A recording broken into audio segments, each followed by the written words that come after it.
예, 오늘은 우리 다니엘서 2장 17절 말씀을 같이 보시도록 하겠습니다. 다니엘서 2장 17절입니다.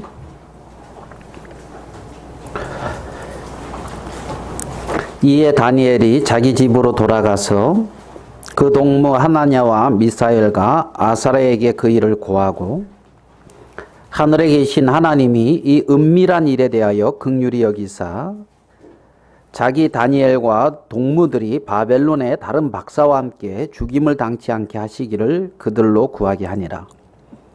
이에 이 은밀한 것이 밤에 이상으로 다니엘에게 나타나 보임에 다니엘이 하늘에 계신 하나님을 찬송하니라.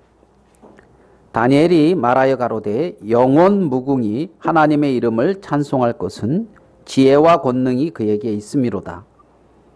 그는 때와 기한을 변하시며 왕들을 폐하시고 왕들을 세우시며 지혜자에게 지혜를 주시고 지식자에게 총명을 주시는도다. 그는 깊고 은밀한 일을 나타내시고 어두운 데 있는 것을 아시며 또 빛이 그와 함께 있도다. 나의 열조의 하나님이여 주께서 이제 내게 지혜와 능력을 주시고 우리가 주께 구한 바 일을 내게 알게 하셨사오니 내가 주께 감사하고 주를 찬양하나이다. 곧 주께서 왕의 그 일을 내게 보이셨나이다 하니라. 이에 다니엘이 왕이 바벨론 박사들을 멸하라 명한 아리오에게로 가서 이르매 그에게 이같이 이르되 바벨론 박사들을 멸하지 말고 나를 왕의 앞으로 인도하라. 그리하면 내가 그 해석을 왕께 보여드리리라. 예, 우리 24절까지 이렇게 읽어드렸습니다. 다니엘서의 이 말씀은 뭐 여러분들이 익히 잘 알고 있는 그런 말씀이라고 그렇게 생각이 됩니다. 다니엘이 바벨론 왕의 그 느부갓네살 왕의 그 꿈을 해석해 주는 이제 그 내용이 오늘 다니엘서 2장에 있습니다. 어떻게 보면 다니엘이나 이 박사들이 이해가 안 되겠죠. 어느 날 왕이 꿈을 꾸고 나서 내가 간밤에 이상한 꿈을 꿨는데 이게 뭐 징조가 있는 꿈인 것 같은데 너희들은 내가 무슨 꿈을 꿨는지 그것을 내게 고하고 그 해석을 내게 또 알게 하라. 이러니까 참 어떻게 보면 어이가 없다랄까요? 어처구니 없는 이제 이러한 일을 당하고 그러니까 아유 왕이시여 이거는 참 그렇습니다. 왕이 무슨 꿈을 꿨는지 잘 기억하셔가지고 생각하셔서 기억하고서 말씀하시면 우리가 그걸 해석하겠습니다 하니까 아 이것들이 하면서 너희들이 그렇게 못하면 다 죽이겠다 하는 이제 그러한 일이 이 다니엘서 2장에 이렇게 일어납니다. 우리에게 그러한 일이 일어났으면 뭐 그런 일이 안 일어나겠지만은 어떻게 이제 반응을 할까요? 우리가 이제 이 다니엘은 그 바벨론의 이제 수도 거기서 이제 일어나는 일이거든요. 바벨론으로 다니엘이 이제 그 다니엘과 이 세 친구들이 나오는데 그들이 이제 포로로 잡혀갔지요. 그러니까 예루살렘에서 이제 이 바벨론까지 1차 포로, 그러니까 BC 605년에 느부갓네살 왕의 이제 1차 포로로 잡혀갔을 때 이 다니엘이 이제 잡혀간 그 상황이거든요. 그러니까 먼 곳에서 어떤 그 어떻게 보면 하나님과 상관없는 바벨론의 느부갓네살이라고 하는 그 왕의 그 치세, 그 다스림 안에서 이 다니엘이 어떻게 신앙을 지켜갔고 하나님의 영광이 어떻게 드러났는지를 우리는 이 다니엘서를 통해서 볼 수가 있는 거예요. 그거를 이 시대로 이렇게 좀 이렇게 참 긴 시간이지만 이 시대로 어떻게 적용을 한다 그럴까요? 그러면 바벨론에 포로된 것처럼 우리가 이 세상에서 느부갓네살이 바벨론을 다스리듯이 이 세상 공중의 권세 잡은 악한 영인 사단이 공중의 권세를 잡고 이 세상을 주관한다 그러고 있는데 그러한 이 세상에서 우리가 어떻게 살아가며 어떻게 하나님의 영광을 드러내고 어떻게 하나님이 이들을 존귀케 하고 했던 것처럼 우리가 이렇게 존귀하게 되고 이런 부분들을 어떻게 보면 이제 생각해 보면 좋겠다 하는 그런 마음이 이렇게 좀 들더라고요. 이 바벨론에서 이제 바벨론의 포로로 잡혀간 때가 605년이고 다니엘서 이제 이 10장의 마지막이 기록이 된 그때 이제 그 환상 보는 것이 고레스 왕 3년이라고 그랬으니까 이제 그 고레스 왕 3년은 한 539년을 다리스 왕 원년으로 보니까 536년. 그러니까 605년부터 535년이니까 535 계산이 536년. 그러면 굉장히 오랜 시간을 지금 다니엘이 바벨론에서 지내고 있단 말입니다. 605년에서 536년. 이 다니엘서에 나타난 이 상황을 봤을 때 말입니다. 그러면 아니에요. 70몇 년이 605년에서 530이니까 거의 70년 정도 될 거예요. 그러니까 굉장히 다니엘이 어떻게 보면 또 장수했어요. 이거 보면 죽을 상황도 여러 번 있었는데 이제 장수하고 그리고 이 다니엘서에서 나오는 왕만 해도 우리가 알기에 느부갓네살 왕, 또 벨사살 왕, 또 다리오 왕, 세 명의 왕이 이제 이 다니엘서에 등장한단 말입니다. 역사적으로 봤을 때는 뭐 그 외에 몇몇 왕이 더 껴 있는 것 같은데 다니엘서로 봤을 때는 이제 그러한 상황이란 말입니다. 그런 긴 세월 동안에 다니엘이 총리로서 그 바벨론의 어떤 그러한 높은 위치에서 어떻게 그 삶을 살아갔는지 이런 걸 우리가 살펴볼 수가 있어요. 이 다니엘서에 보면. 자, 여기 보면 다니엘서 1장을 한번 보겠습니다. 다니엘서 1장에 보면 이런 말이 나옵니다. 3절 왕이 환관장 아스부니스에게 명하여 이스라엘 자손 중에서 왕족과 귀족 몇 사람, 여기 보면 그 선택하는 대상이 있는데 왕족과 귀족 몇 사람이에요.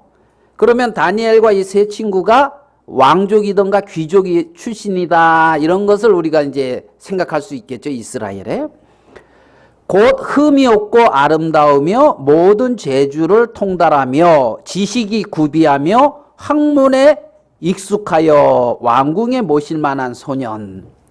저는 이거 학문에 익숙하다 이게 좀 눈에 띄더라고요. 우리가 저 사람은 뭐 저 일에 익숙해 이런 말 하잖아요. 학문도 기술인가 봐요. 익숙한 그거. 그런데 공부 잘하는 사람들은 그런 어떤 학문도 기술인 것 같아요. 보니까 이렇게 하는 걸 이렇게 보면 그런 사람들을 이렇게 이제 해서 갈대아 사람의 학문과 방언을 가르치게 했다는 거예요. 갈대아. 그러니까 바벨론의 학문도 가르치고 바벨론의 이제 언어도 가르치고 그래서 3년을 그렇게 가르쳐 가지고 바벨론에서 이제 느부갓네살 왕을 섬기게끔 하는 어떠한 이러한 일을 하게 했단 말입니다. 근데 여기서 8절에 보면 다니엘은 뜻을 정하여 하는 말씀이 있어요. 뜻을 정하여. 그러니까 우리가 이 다니엘서에서 다니엘이 바벨론에서 어떻게 살아갔느냐를 살펴봤을 때에 처음 다니엘의 어떤 마음이 표현이 되는 게 뭐냐면 뜻을 정했다 하는 그 마음이 표현이 돼요. 그러니까 바벨론에 살아가면서 그냥 어떤 그런 환경과 형편과 주어지는 일을 따라서 그냥 살아가는 것이 아니라 무엇인가 뜻을 정한 다니엘의 마음을 우리가 볼 수가 있어요. 삶에서 뜻을 정하여 자기의 몸을 더럽히지 아니하리라 그랬단 말입니다. 그러니까 다니엘이 뜻을 정한 것이 뭐냐면 하나님 앞에 더럽히지 아니하고 정결한 삶을 살겠다 하는 뜻을 정했다는 겁니다. 그러니까 예루살렘에서도 아니고 정말 어떻게 보면 하나님을 섬기기 어렵다고 할 수 있는 이 이방 그 바벨론의 그 나라에서 다니엘은 하나님을 향하여 뜻을 정하고 있는 것을 우리는 볼 수가 있다는 거지요.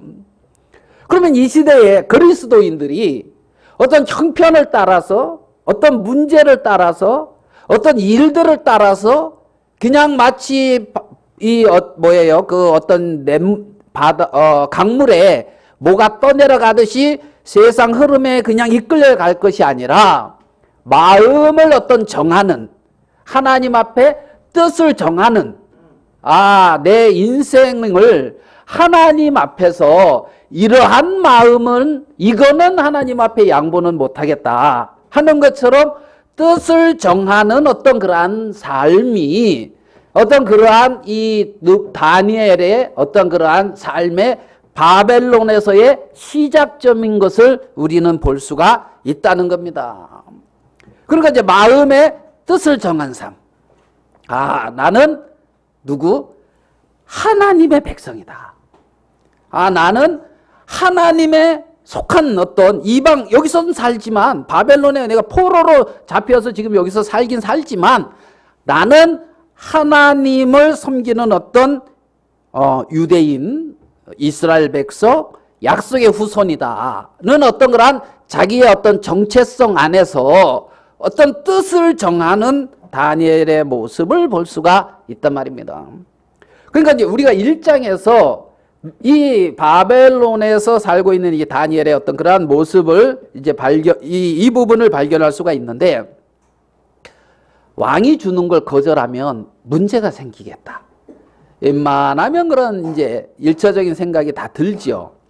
세상이 이렇게 요구하고 있고 세상이 이렇게 요구하는 것을 이렇게 거절하면, 쉽게 말하면 거절하면 우리에게 문제가 어려움이 있을 수 있겠다 이런 생각이 일차적으로 들잖아요. 성경에서 하나님은 이렇게 말하거든요. 세상이 너희를 사랑한다, 미워한다. 미워한다 그랬거든요. 세상은 우리를 사랑하지 않는다는 거예요. 미워한다는 거예요. 그 사사기서에 보면 미디안이 그 삼손 시대 때 미디안이 그 기드온 시대 때 이스라엘을 이렇게 못살게 구는 걸 봐요. 기드온, 미디안이 사사기에 보면. 근데 그 미디안이 약탈을 할 때 어느 때 올라오냐면 있잖아요. 예? 곡식 떨 때, 추수할 때 이렇게 올라오는 게 정상이잖아요. 근데 있잖아요. 어느 때 올라오냐 한번 볼까요? 사사기 몇 장인가? 갑자기 생각나가지고 세상 얘기하다가 자, 앞부분에 있을 겁니다.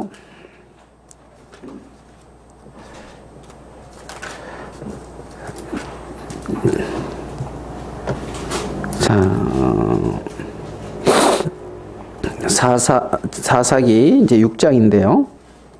6장 3절을 봐봐요. 뭐라고 되어 있습니까? 이스라엘이 파종할 때면 미디안 사람, 아말렉 사람, 동방 사람들이 치러 올라와서 진을 치고 가사에 이르도록 토지 소산을 멸하여 그랬죠. 그러니까 이스라엘이 우리가 볼 때는 약탈하려면 추수 때 와야 돼요? 파종할 때 와야 돼요? 추수할 때 와야 약탈할 게 있잖아요. 그러니까 지금 이 파종할 때 올라온다 이 말은 파종할 때 올라와서 토지를 어떻게 해요? 회멸했다 그랬잖아요. 토지를. 이 말은 지금 이들이 약탈이 목적이 아니라는 거예요. 이스라엘을 패망케 하는 게 목적이라는 거예요. 세상은 우리를 패망케 하는 거, 우리를 멸하려고 하는 게 세상이라는 겁니다. 그러니까 세상은 결코 하나님의 자녀를 위하거나 사랑하지 않는다는 거죠. 그러니까 이제 이 다니엘이 이제 왕의 명령을 거부하게 되어졌을 때 그에게 닥쳐오는 어떤 이러한 부분 내에 문제가 있을 거라는 것은 아는데 하나님이 계시잖아요. 다니엘에게. 그죠? 그래서 하나님이 이렇게 은혜를 입혀가지고 있잖아요. 은혜를 입혀서 어떤 모습인가 봅시다. 다니엘서 1장 15절. 열흘 후에 그들의 얼굴이 더욱 아름답고 살이 더욱 윤택하여 왕의 진미를 먹는 모든 사람보다 나아 보인지라. 열흘 후에 다니엘과 세 친구의 얼굴이 어떻게 됐다고요? 아름답다고요. 더욱 윤택하다고요.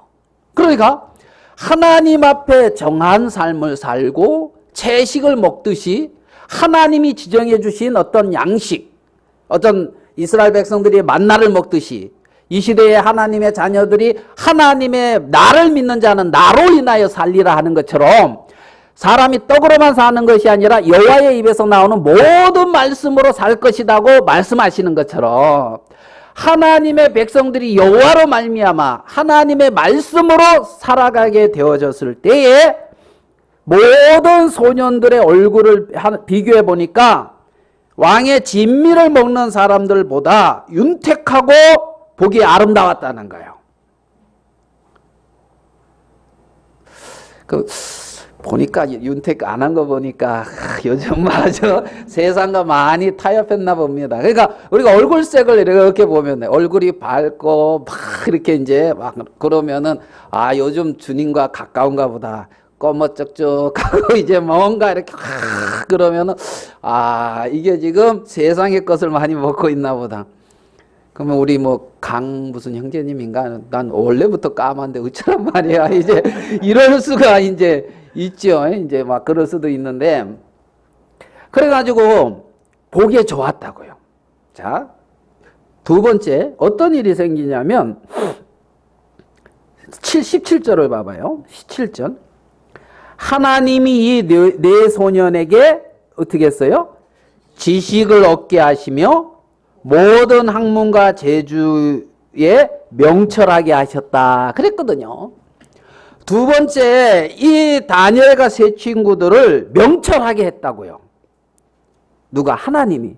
학문을 얻게 하시고 지식을 얻게 하시고 재주를 있게 하시고. 그러니까 이제 봐요. 첫 번째는 얼굴이 윤택했다. 이 부분은 우리가 육체적인 부분을 생각할 수가 있어요. 육체적인 부분. 그 다음에 이제 이 부분은 학문과 재주와 명철, 이런 것은 어떤 인격적인 부분, 지식, 어떤 감정, 어떤 이러한 어떤 인격적인 어떤 부분을 우리가 생각할 수가 있어요. 지정임. 무슨 말씀인지 이해되죠? 그러니까 쉽게 영육간에 강건케 했다. 우리말 그런 말씀 많이 이제 하는데 하나님 앞에 뜻을 정하고 하나님 앞에 나아간 이 다니엘의 삶이 윤택하고 그 다음에 이제 지식과 학문과 재주를 뛰어나게 얻었단 말이에요. 그 외에 하신 외에 그 다음에 뭐라고? 다니엘은 또 뭘 깨달아 안돼요? 모든 이상과 몽조를 꿈의 징조. 모든 이상. 자, 그러면 모든 이상, 어떤 몽조, 이거는 사람의 지혜로 알 수 있는 거예요? 그죠? 요셉이 술 맡은 간원장과 떡 맡은 간원장이 꿈을 꿨을 때에 그걸 해석을 해줬잖아요. 그죠? 바로 왕이 꿈을 꿨는데 요셉이 해석을 해줬잖아요. 그걸 몽조.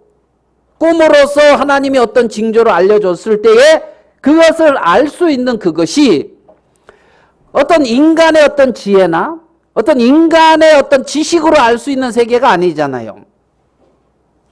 맞습니까? 그러니까 이 모든 이상과 몽조는 하나님이 보여줘야 되는 거예요. 하나님이 깨닫게 하시고 하나님이 가르쳐 주셔야 된다는 거죠.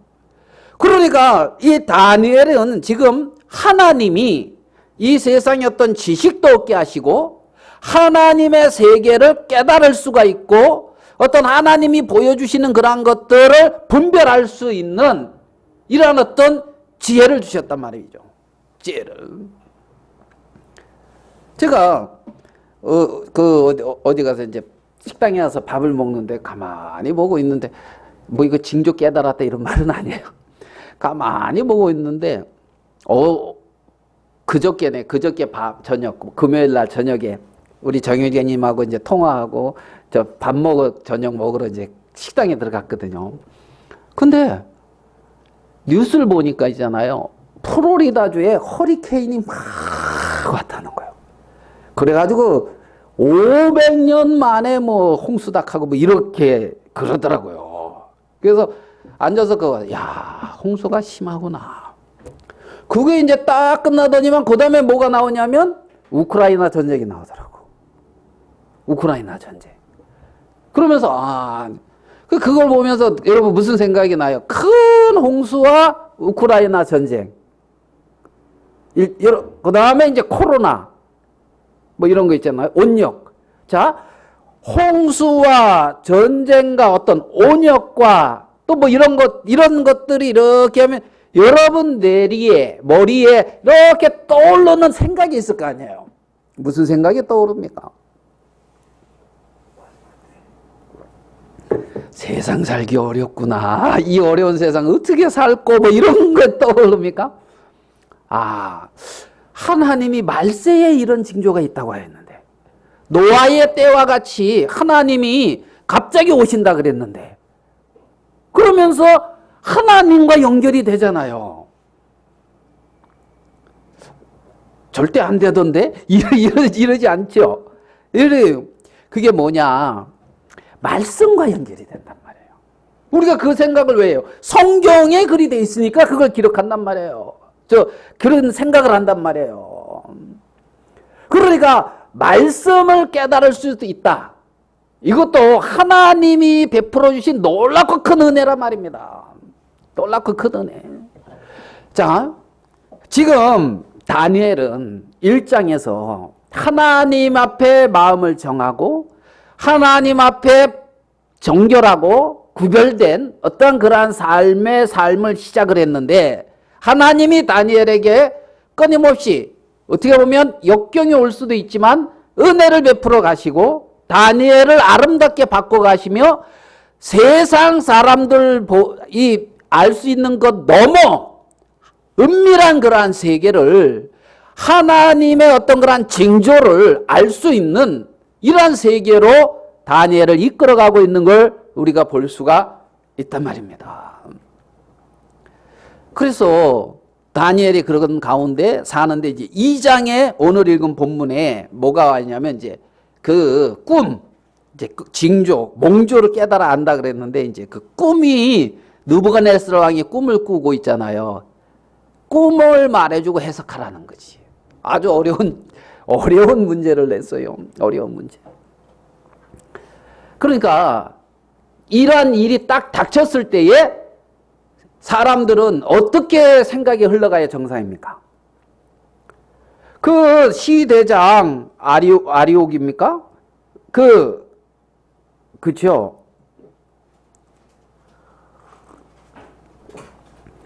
이제 왕의 진노가 이렇게 불 붙었고 이제 시대 장관 아리옥이 14절에 이제 막 사람들을 죽이려고 나가는 거예요. 왕이 그냥 그렇잖아요. 이 나라는 왕의 말이 법이에요. 그렇죠? 죽이라 그러면 죽을 수밖에 없어요. 그래가지고 그러는데 다니엘이 말리는 거예요. 뭐가 그렇게 급하냐? 조금만 기다려라. 시간을 조금만 줘봐라. 이제 이렇게 다니엘이 말리고 있단 말입니다. 자, 우리가 여기에 있는 박사들이다. 이러한 위치에 있다. 그래봐요. 이 명이 딱 내렸어요. 여러분, 마음이 어떻게 흘러갑니까? 네? 한번 뭐 근간에 있는 우리 이제 예를 들어봅시다. 우리 이현애 자매님 예를 들어봅시다. 개인적인 이름을 공적인 데서 이렇게 말하면 그런 것 같은데.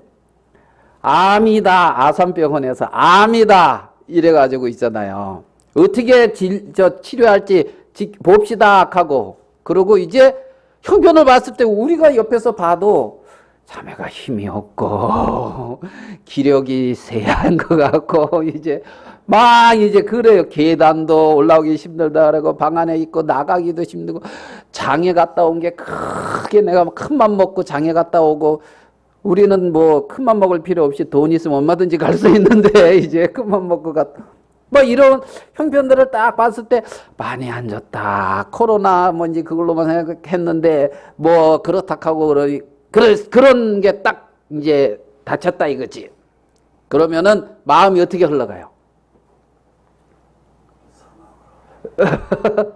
소망으로 사를 이렇게 뒤집으면 소망이 되는데 이제 사망, 소망 이제 이렇게 그냥 이제 예를 한 거예요. 지금 이 박사들에게 확 이렇게 이제 왔잖아요. 사망이. 그죠? 그래서 교회가 뭐 했죠?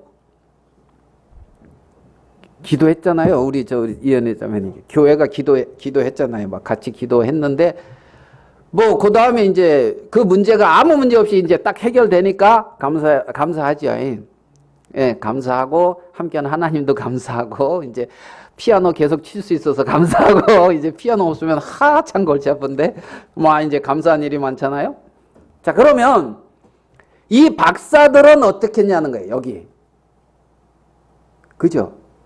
이들은 자기네 신한테 물어도 응답 안 할 거라는 걸 알아요. 길이 없고 방법이 없다는 걸 알아요. 그러면 이들은 어디에 끌려갑니까? 사망 아래로 갇혀간단 말이에요. 방법이 없단 말이에요. 사망 안으로. 그러니까 형편 앞에 방법이 없어서 사망과 절망과 고통으로 간다는 거죠. 근데 다니엘은 그렇지 않더라는 거지. 다니엘은. 근데 다니엘은 이 일 앞에 어떻게 하고 있냐면 2장 18절로 봐봅시다. 2장 18절 오늘 읽은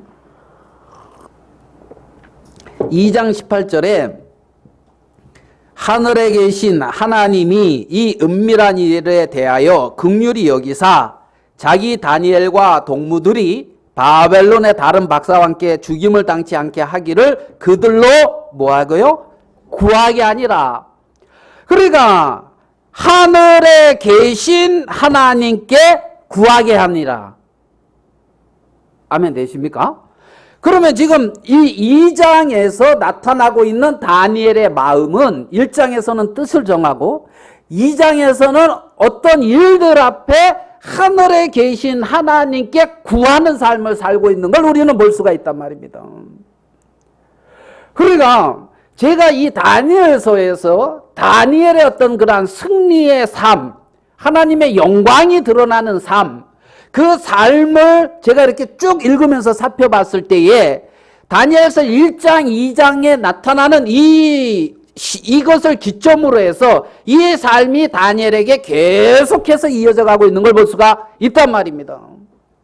그래서 다니엘은 하늘에 계신 하나님께 어떻게 해요? 구하는 거예요. 하늘에 계신 하나님께 구했단 말입니다. 내게 방법이 없고 내게 길이 없고 내가 볼 때에는 뭐가 없어.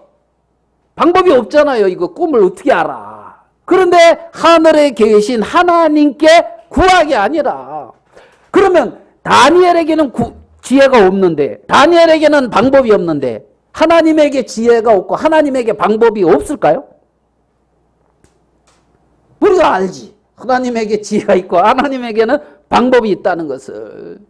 그러니까 하나님께 구하게 하니라. 그랬단 말이에요. 하늘에 계신 하나님께 구하게 하니라. 그래서 2장 20절인가요? 구하게 하니라. 그리고 하나님께 이들이 20절이요. 다니엘이 말하여 가로되 영원 무궁히 하나님의 이름을 찬송할 것은 지혜와 권능이 그에게 있음이로다. 그러면서 지혜와 권능이 그분께 있다 그러면서 하나님께 찬송하고 하나님은 은밀한 일을 이 다니엘에게 보여줘서 그 문제들을 넘어가게 했단 말입니다. 우리가 사는 어떤 일 속에 광야에서 이스라엘 백성들이 광야의 길을 가는 데 있어서 물이 없을 때에 하나님이 바위에서 물을 내시고 어떤 그러한 메추라기를 하나님이 보내시고 하나님이 일방적으로 하셨잖아요. 일방적으로 만나를 내려주시고 이스라엘 백성들을 인도하는 데 있어서 말입니다. 그런 것처럼 하늘에 계신 그 하나님, 영원 무국이 하나님의 이름을 찬송한다 그러거든요. 그러면서 다니엘이 하늘에 계신 하나님을 어떻게 표현하고 있는가 한번 보겠습니다. 자, 20절에 그랬죠. 지혜와 권능이 그에게 있음이로다. 하나님에게는 뭐가 있다고요? 지혜가 있고 하나님에게는 그 지혜뿐만 아니라 그것을 이룰 권능도 있어요. 그래서 그 하나님을 어떻게 지금 다니엘은 소개하고 있냐면 지혜와 권능이 있는 분이다. 지혜와 권능이 있는 분이다. 그 다음에 봅시다. 그는 때와 기한을 변하시며 때와 기한을 변하시는 분이다. 예? 때와 기한은 하나님께 있으니 너희에게 알 바 아니요. 뭐 이렇게 사도행전에서는 그렇게 말하고 있는데 여기서 때와 기한을 변하시며. 자, 하나님은 지혜와 권능이 있으신 분, 때와 기한을 변하시는 분. 그 다음에 왕들을 패하시고 왕들을 세우시는 분이다. 왕들을 패하시고 왕들을 세우시는 분. 이스라엘이 지금 망한 것 같잖아요. 하나님의 백성, 하나님의 나라가 망한 것 같잖아요. 그죠? 그래서 지금 이들이 포로로 잡혀왔지만 여기서 하나님은 뭐라 그러냐면 왕들을 패하시고 왕들을 세우시는 분이 하나님이라는 거예요. 그러니까 느부갓네살 왕도 세우시는 분이 누구예요? 하나님이에요. 하나님. 후에 이스라엘의 마지막 왕 시드기야가 멸망하는데 그 시드기야 왕을 패하시는 분도 하나님이에요. 그러니까 이 세상을 주관하는 분이 실질적으로 표면적으로 보이는 것이 있지만 그 너머에 모든 걸 주관하고 있는 분이 하나님이고 그에게 능력이 있다는 것을 다니엘은 지금 고백하고 있단 말입니다. 자, 왕들을 패하시며 왕들을 세우시는 분, 지혜자에게 지혜를 주시고 지식자에게 총명을 주시는 분. 지혜자에게 지혜를 주시고 지식자에게 뭘 준다고요? 총명을 주시는 분. 이게 하나님이라고요. 그 하나님. 이러한 어떤 하나님의 어떤 그러한 지혜 앞에 사람이 자기 지혜로 하나님을 알 수 없다 그랬거든요. 그러면 이러한 하나님의 지혜 앞에 내 지혜를 세우는 것이 얼마나 보잘것없고 미련하고 어리석은 일인지를 모르잖아요. 하나님의 지혜 앞에 내 지혜가. 그잖아요. 욥기에서 보면 사람들이 그 욥이나 세 친구들이 굉장히 지혜로운 것 같거든요. 그런데 하나님의 말씀이 한번 나타나니까 한마디도 못하잖아요. 그죠? 너희도 한번 대답해봐라 하면서 하나님이 나타나서 말하는데 그 하나님 앞에 한마디도 못하잖아요. 우리 인간이 하나님 앞에 하나님의 지혜 앞에 우리끼리야 뭐 도토리 키재기 뭐 니 똑똑하니 니 못나니 니 잘하니 내 못하니 뭐 니 부자니 나 가난하니 우리끼리야 뭐 그럴 수 있을지 모르지만 전능하신 하나님 앞에 나를 세워보라는 거예요. 그 하나님의 지혜 앞에 그 하나님의 권능 앞에. 그렇죠? 그러면 거기서 무슨 나를 자랑할 수 있는 게 있어요? 아무것도. 지금 다니엘은 그러한 하나님을 소개하고 있단 말입니다. 22절에 깊고 은밀한 일을 나타내시고 어두운 데 있는 것을 아시며 또 빛이 그와 함께 있도다. 이런 하나님이라는 거예요. 하늘에 계신 그 하나님. 그 하나님이 23절에 뭐라 그러냐면 나의 열조의 하나님이시여 주께서 이제 내게 지혜와 권능을 지혜와 능력을 주시고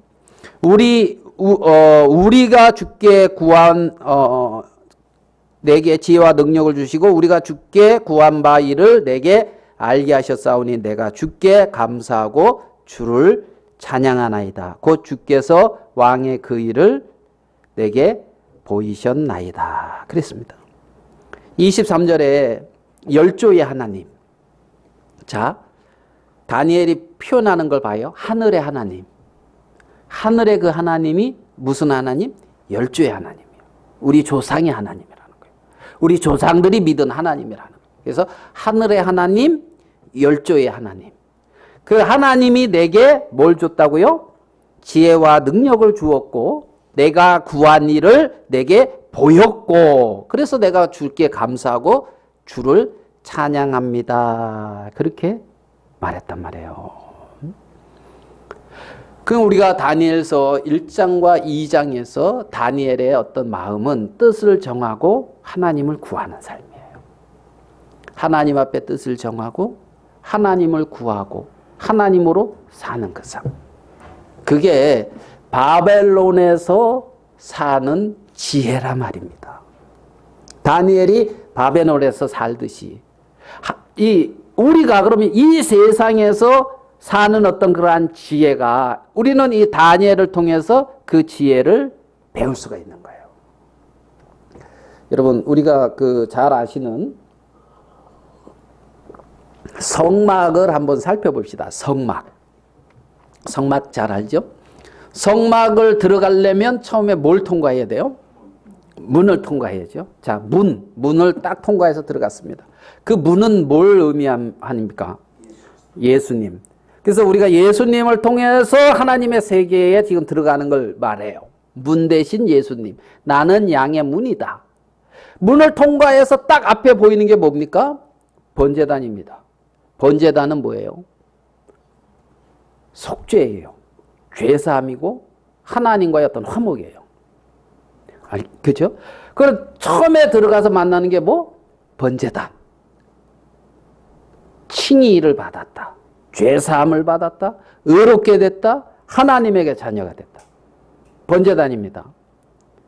번제단. 구원받았다. 번제단입니다. 그 다음에 뭐죠? 물두멍은 또 뭐예요? 씻는 거. 목욕한 자는 발밖에 씻을 게 없다. 뭐 이제 하나님은 예수님 그렇게 말씀해요. 정결한 삶이에요. 하나님과의 어떤 사귐이에요. 그러니까 번제단이 끝이 아니고 물두멍이 있어요. 물두멍. 거기서 씻어요. 하나님과의 어떤 사귐 속에 들어갈 때에 나의 부정한 것을 씻는단 말입니다. 하나님 앞에 내가 잘못된 것들. 여러분 왕 앞에 나아갈 때 집에서 그냥 입는 뭐 작업복 입고 뭐 그냥 아무렇게 이렇게 막 갈까요? 대통령이 요즘 뭐 크게 인기 없는 것 같은데 크게 없는 대통령이라 그래도 크게 인기 없는 대통령이라 그래도 대통령이 부르면 갈 때 에이 저 인기 없으니까 뭐 그러면서 30% 인기 긍정일 때 50% 긍정일 때 70% 긍정일 때 입고 가는 옷이 다 다릅니까? 대통령이라고 하는 그 위치와 권위가 있잖아요. 거기에 갈 때에 뭔가 이렇게 가지는 마음가짐이 있단 말입니다. 하물며 하나님 앞에 나가는데 이제 그 물두멍에서 이제 씻고 정결한 그러고 들어갔어. 그 다음에 성소가 나오죠. 성소에 딱 들어갔습니다. 성소에 뭐가 있죠? 떡상. 오른쪽에 떡상. 떡상은 뭐예요? 말씀. 하나님의 말씀을 먹는 거예요. 떡상. 그 맞은편에 뭐 있어요? 에? 등대. 맞으면 등대. 떡상 맞은편에 등대. 등대는 뭐예요? 빛된 삶. 아니면 뭐 전도. 빛을 비추는 거. 말씀 먹고 전도 비추는 거. 그 다음에 가운데 뭐 있어요? 향단. 향단은 뭐예요? 기도. 그게 있단 말이에요. 성소에 가면. 더 깊은 데 가면 말씀과 빛된 삶과 전도와 기도가 있단 말입니다. 삼각형식으로. 그게 있어요. 그러니까 그게 이제 기도죠, 기도. 그 다음에 들어가면은 법궤가 있어요. 속죄소가 있고 시은좌. 하나님의 은혜 베푸는 곳. 법궤, 지성소. 지극히 거룩한 장소. 하나님의 임재. 그러면서 하나님이 임재하시고 하나님과 동행하고 하나님이 거하고 하나님으로 살아가는 이러한 세계가 계속 되어지는 거라는 거지요. 되어지는 거라는 거죠. 그러니까 이게 기본이라는 겁니다. 기본. 문을 통과해서 번제단이 끝이 아니요 물두멍이 있고, 물두멍이 끝이 아니요 떡상이 있고, 촛대가 있고, 향단이 있다는 거죠. 그리고 주의 임재가 있다는 겁니다. 그런데 얼마나 그러한 삶을 살고 있냐는 거예요. 살고 있냐는 거예요. 우리가 지금 이 다니엘이 2장에서 다니엘이 하나님에게 구하라 그러잖아요. 그건 뭐냐면 향단에 속하는 거예요. 향단. 기도하는. 자, 우리 그걸 한번 좀 계시록 5장 8절을 보고 좀 보겠습니다. 계시록 5장 8절과 다른 걸 좀 볼게요. 제가 이 5장 8절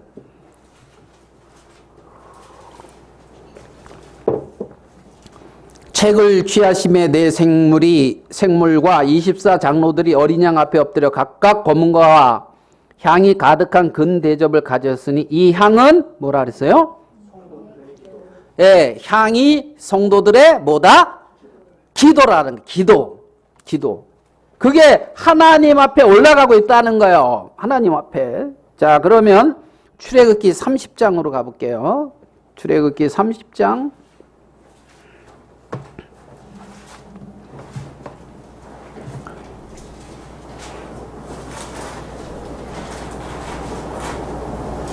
자, 30장에 보면 이게 지금 1절에 너는 분향할 단을 만들지니 곧 조각목으로 만들되, 이게 지금 향단을 만드는 걸 얘기하는 거예요. 이해되죠? 분향단, 향단. 예? 그거를 만들고, 자, 6절 그 단을 증거계 위 속죄서 맞은편 곧 증거계 앞에 장 앞에 두라. 그러니까 그 가운데 있단 말이에요. 이 분향단이. 그 이제 속죄소는 내가 너와 만날 것이고, 지성소, 시은좌, 뚜껑 이건 내가 너와 만날 것이고, 7절 아론이 아침마다 그 위에 향기로운 향을 사르되 등불을 정리할 때에 살을 찌며, 아침마다 향을 어떻게 해요? 살른다고요. 아침마다. 여러분이 아침마다 기도하잖아요. 예? 그죠? 자꾸 이렇게 묻지 말고, 이제. 아침마다 향을 살을 찌며, 8절, 또 저녁 때 등불을 켤 때에 살을 찌니. 그러니까 아침, 저녁으로 살으라는 거예요. 그리고 이 말씀에서, 아침, 저녁으로 2번은 기도를 해야 되는구나. 이제 이 생각을 이렇게 이제 했어요. 봐봐요. 그 다음에 8절을 봐봐요. 너희가 대대로 여호와 앞에 뭐라고요? 끊지 못할지며. 그러니까 이 향을 사르는 일은 대대로 끊지 말라는 거예요. 이 말은 뭡니까? 끊임없이 기도하라는 거잖아요. 매일 기도하고 대대로 내가 기도했으니까 우리 자녀들은 이제 기도 안 하고, 이게 아니잖아요. 대대로 기도하라는 거잖아요. 그래서 아침 저녁으로 향기로운 향을 살르다. 하나님 앞에. 하나님 앞에 구할 게 없냐고요. 왜 안 구하는지 압니까? 내가 볼 때 안 되면 안 되는 거야. 내가 볼 때 길이 없으면 없는 거야. 하나님에까지 안 가져가는 거야. 그 길을. 일들을. 이해됩니까? 내가 볼 때 아니면 아니야. 하나님은 어떻게 하시죠? 하나님에게 있잖아요. 지혜가. 네? 우리가 볼 때 이게 꿈 해석이 이게 말이 되냐고. 왕이 꾼 꿈을 내가 어떻게 하냐고. 아니니까 아니야. 하나님에게는 있잖아. 다니엘서에 보면. 하나님이 보여주시고, 하나님이 길을 열어주시고, 하나님이 은혜를 베풀어 주시고, 하나님이 어떻게 이끌어갈지를 아무도 모른다는 거지요. 아무도 모른다. 그래서 다니엘을 통하여 하나님의 영광이 드러나고 있는 거라는 겁니다. 그래서 이 향은 끊이지 말아라. 끊이지 말아라. 우리 다니엘서 6장 10절을 봐봐요. 다니엘서 6장 10절.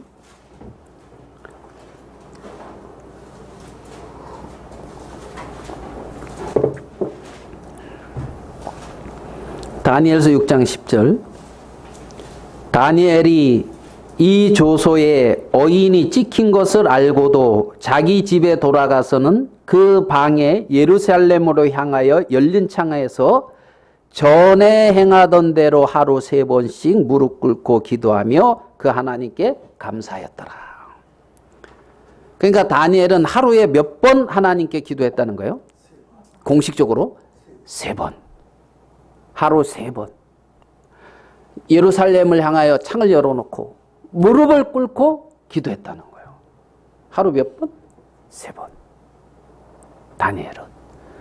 하나님은 그 향을 끊이지 않고 계속 피우라 그랬는데 다니엘은 이렇게 하루 3번. 그러면 요때 형편은 어떠냐면 우리는 하나님이 너희들 기도 안 하면 너희가 영적으로 이렇게 윤택해지지 못하고 영적 생명이 끝쳐질 수가 있어. 이런 경고를 하고 있는 거거든요. 하나님은 우리에게 기도하라고 하는 것이.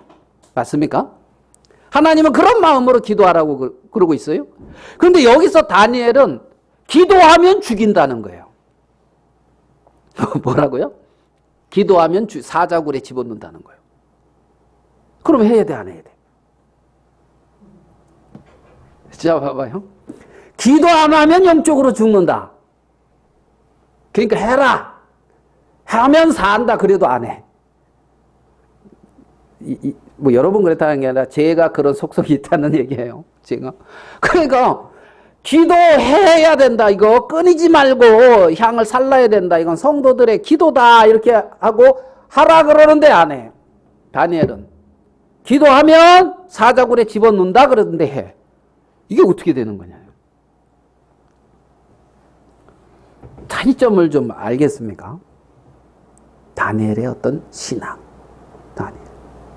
그래서 다니엘이 이렇게 하나님 앞에 구하고 있는 그러한 부분들을 볼 수가 있는 거예요.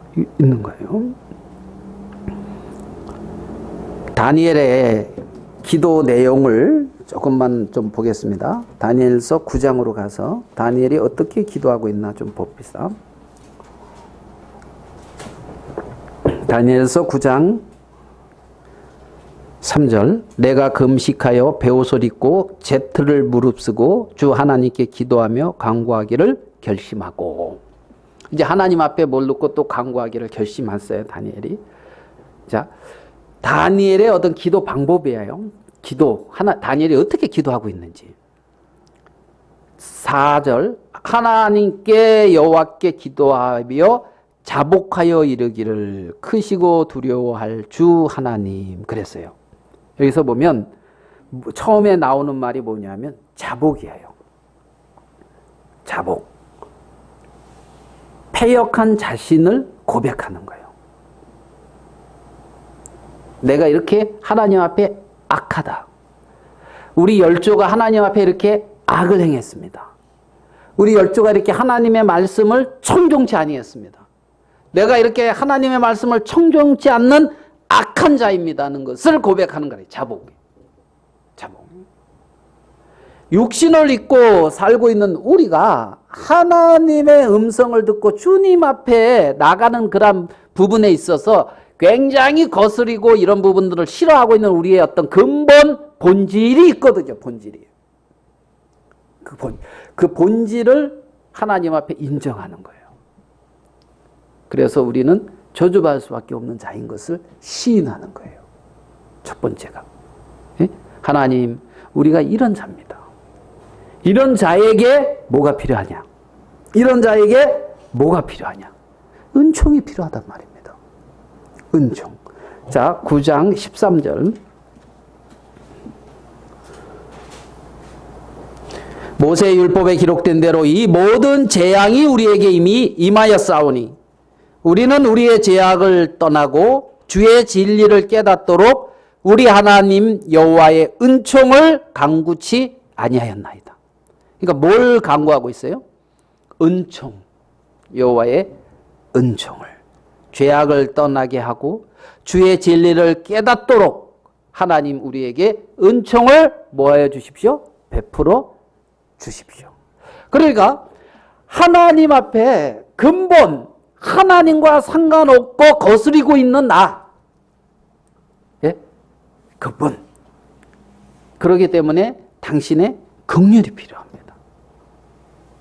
여기서 뭐가 해요? 회개가 온다고. 회개. 자신을 돌이킴. 하나님 앞에 돌이킴. 니느웨 백성들이 회개했다고 하는 그 말씀 있잖아요. 요나가 회개하잖아요. 자기의 옳은 것에서 4장 뒷부분에 회개는 안 나왔지만 5장이 쓰여지면은 회개가 나올 것 같아요. 5장. 요나서 5장이 쓰여지면. 그렇죠? 하나님이 그렇게까지 했는데 회개 안 할까요? 돌이키겠죠. 하나님, 내가 틀렸습니다. 내가 악합니다. 네가 이렇게 완고한 자입니다. 능력은, 참된 능력은 거기서부터 나오는 거예요. 하나님의 능력을 끌어들이는 그 힘. 정말 이에 돌이켜 아버지께로 돌아가니라 하는 것처럼 하나님 아버지에게로 속하는 그 삶, 거기서 아버지 것을 누릴 수 있단 말입니다. 거기서 회개하고 하나님의 은총 안에서 돌이키고. 그러니까 달라고는 하는데 돌이키지는 않는 것이 있는 거예요. 하나님의 긍휼을 구하고 있는데 내가 하나님 앞에 얼마나 완고하고 악하며 잘못되어졌고 하나님의 음성을 듣지 아니하고 거스리고 있는 교만한 나를 돌이키지는 않는 거죠. 다니엘은 지금 그걸 고백하고 있단 말입니다.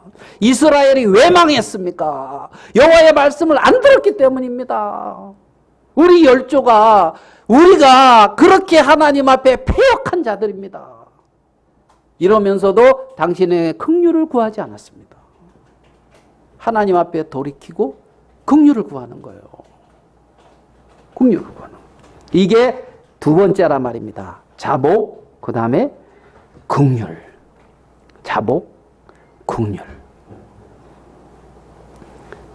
그 다음에 세 번째 9장 18절. 다니엘서 9장 18절. 나의 하나님이여 귀를 기울여 들으시며 눈을 떠서 우리의 황폐된 상황과 주의 이름으로 일컫는 성을 보옵소서.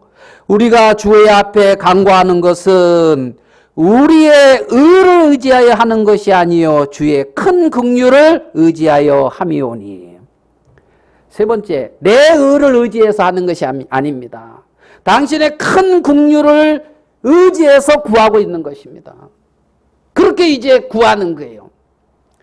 정말 회개가 됐을 때에 내 의가 무너지고 하나님의 긍휼을 의지하면서 나가는 거란 말입니다. 하나님, 우리가 이렇게 교만했습니다. 우리가 이렇게 완고했습니다. 우리가 이렇게 하나님의 음성을 안 들었습니다. 하나님이 아닌 다른 것을 우리가 이렇게 주목하고 있었습니다. 하나님, 우리를 불쌍히 여겨 주십시오. 하나님, 내게 은혜를 베풀어 주십시오 하면서 돌이키고, 이것은 이제 내 의를 의지하고 하는 것이 아닙니다. 내 의를 가지고 주님 앞에 설 수는 없습니다. 당신의 큰 긍휼을 의지하여 간구하오니 들으소서. 이게 내용이란 말입니다. 다니엘의 기도의 내용이라는 거예요. 자, 그 다음에 19절입니다. 주여 들으소서, 주여 용서하소서, 주여 들으시고 행하소서, 지체치 마옵소서. 나의 하나님이여, 주 자신을 위하여 하시옵소서. 네 번째, 당신을 위하여 행하시옵소서. 누구를 위하여 하십시오? 당신을 위하여 하십시오. 하나님, 당신을 위하여 하십시오. 당신의 몸인 교회를 위하여 하십시오. 우리가 피아노 반주자 놓고 구할 수는 있잖아요. 그죠? 피아노 반주자가 있어야 됩니다. 긍휼을 베풀어 주세요. 이거 있잖아요. 뭐요? 당신의 교회를 위하여 해 주십시오. 뭐 이렇게 구하는 거, 이 말 이해됩니까? 당신의 거룩함을 위하여 행하십시오. 당신의 거룩한 이름을 위하여 행하십시오. 하나님, 내가 잘 돼야 당신의 이름이 높여집니다. 이렇게도 말할 수 있잖아요. 당신의 몸인 교회가 하나님 아버지 정말 은혜를 입어야 되지 않습니까? 이렇게 구할 수 있잖아요. 주 자신을 위하여 하시옵소서. 누구를 위하여 하시옵소서? 당신을 위하여 하시옵소서. 당신을 위하여. 이는 주의 성과 주의 백성이 주의 이름으로 일컫는 바 됨이니이다. 이게 다니엘의 기도 방식이었단 말입니다. 다니엘의 기도가. 하나님, 당신을 위하여 행하시옵소서. 당신의 자녀입니다. 당신의 자녀를 위하여 행하십시오. 자, 우리가 아까 다니엘서 2장에 하늘의 하나님, 열조의 하나님, 이제 이 얘기를 했잖아요. 다니엘은 그렇게 하늘의 하나님, 우리 열조의 하나님, 이렇게 하면서 구했습니다. 예수님은 마태복음에 당신의 자녀들이 기도를 가르쳐 달라고 했을 때, 너희는 이렇게 기도하라. 그러면서 가르친 기도가 있습니다. 그러면서 어떻게 기도하라 그래요? 하늘에 계신 우리 아버지요. 시작부터 달라요. 하늘에 계신 하나님이요. 하늘에 계신 우리 아버지요. 하나님이 더 가깝습니까? 아버지가 가깝습니까? 지금 이 시대 다니엘은 하늘에 계신 하나님이요. 우리 열조의 하나님이요. 언약의 하나님을 구하고 있어요. 다니엘은. 알겠습니까? 예수님은 제자들에게 어떻게 기도하라고 가르치고 있냐면 하늘에 계신 우리 아버지요. 이렇게 기도하라는 거예요. 여러분, 예수님이 하나님의 아들이라고 말한 것 때문에 이런 더 이상 우리가 들을 그게 없다. 죽여야 된다 이러는 거야. 어떻게 네가 하나님을 아버지라 그러느냐. 그죠? 아버지, 아들, 이거는 본질상 같다는 겁니다. 본질상 하나라는 거예요. 그러니까 하나님을 아버지라 할 수 있다. 이건 놀라운 거라는 거죠. 놀라운 거요. 근데 너희들은 그렇게 기도하라는 거예요. 하늘에 계신 뭐요? 우리 아버지요. 여러분, 새로운 피조물은 그 생명 자체가 본질이 그리 주님의 생명과 같다는 겁니다. 그래서 하나님을 아버지라 부를 수 있는 거예요. 하나님을. 그래서 하늘에 계신 뭐라고요? 아버지, 우리 아버지요. 이름이 거룩히 여김을 받으시오며 나라에 임하시오. 뜻이 하늘에서 이루어진 것처럼 땅에서도 이루어지리이다. 처음에는 하나님의 그 나라를 구하고 있어요. 그 다음에 오늘날 우리에게 일용할 양식을 주옵시고 삶에 필요한 것을 구하고 있는 거죠.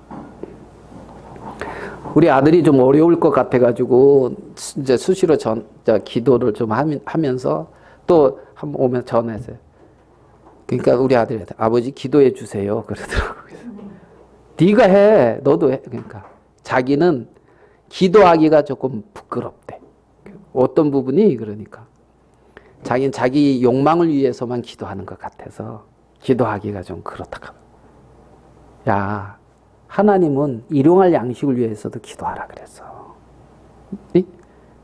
물론 먼저 하나님의 이름이 거룩히 여김을 받고 그잖아요. 하나는 그 다음에 일용할 양식도 구하라 그랬어. 아브라함이 복을 받지 않느냐. 가나안 땅에 들어왔을 때 하나님이 은혜를 이른 비와 늦은 비를 주셔야 되지 않느냐. 우리가 이 땅에 살면서 하나님의 은혜로 사는 것이다. 기도해라 너도. 아버지가 기도해 주세요. 아버지 그래. 야 아버지 네가 나보고 아버지라 했는데 아버지가 네 아들이 잘 되길 원하겠냐 안 되길 원하겠냐. 그거 뭘 물어보여요. 잘 되길. 하나님은 어떻겠냐. 하나님은 어떻겠냐. 하나님 아버지 구해라. 그러면서 이제 그런 말을 이렇게 했는데 정말 오늘 이 말씀에 하나님은 당신 앞에 나와서 구하는 걸 기뻐하셔요. 그런데 다니엘이 기도하는 그 모습을 통해서 어떻게 기도했는지를 배울 수가 있는 거예요. 나를 인정하고 하나님 앞에 돌이키며 주의 긍휼을 의지하고 내 의가 아닌 하나님의 긍휼을 의지하고 그잖아요. 그 다음에 주의 이름을 위하여 하십시오. 당신을 위하여 하십시오. 그러고 있는 걸 볼 수가 있단 말입니다. 우리 몇 구절만 보고 더 봅시다. 빌립보서 4장 6절입니다.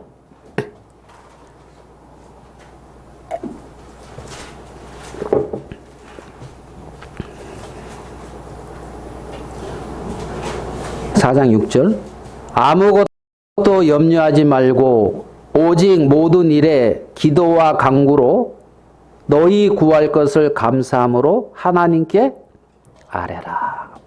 하나님께 아뢰라는 겁니다. 다니엘이 세 친구한테 하나님께 구하라고 했는 것처럼 하나님은 하나님께 아뢰라. 이렇게 말씀하고 있는 거. 쭉 한 장 더 넘어가 봐요. 더 뒤로 데살로니가전서 5장 9절입니다. 전소가 아니네. 5장 16절.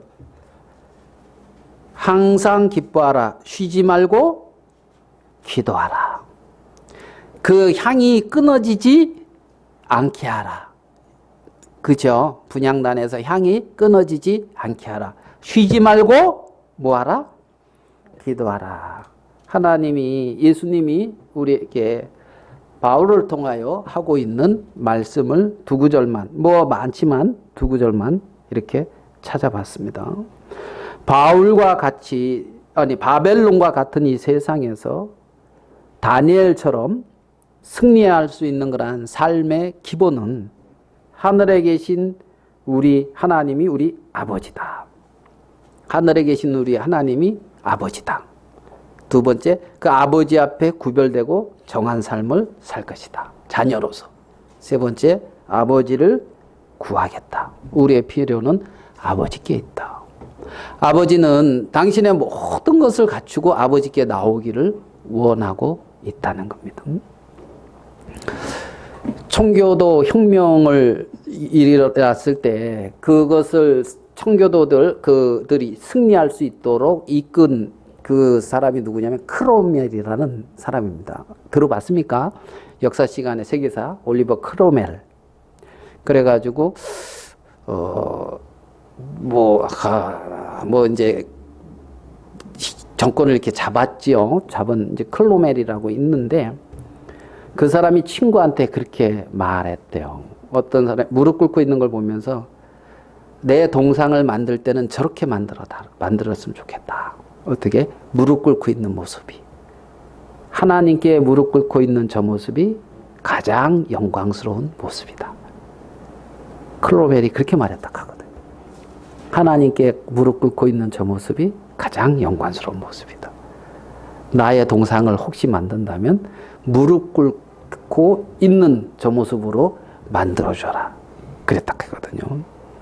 여러분, 하나님의 자녀가 하나님께 무릎 꿇고 하나님을 구한다는 것은 너무나 영광스럽고 복되고 하나님을 기쁘시게 하고 이 세상에서 승리할 수 있는 그러한 삶인 것을 알 수가 있습니다. 기도하겠습니다. 하나님 아버지, 우리 주님 앞에 감사합니다.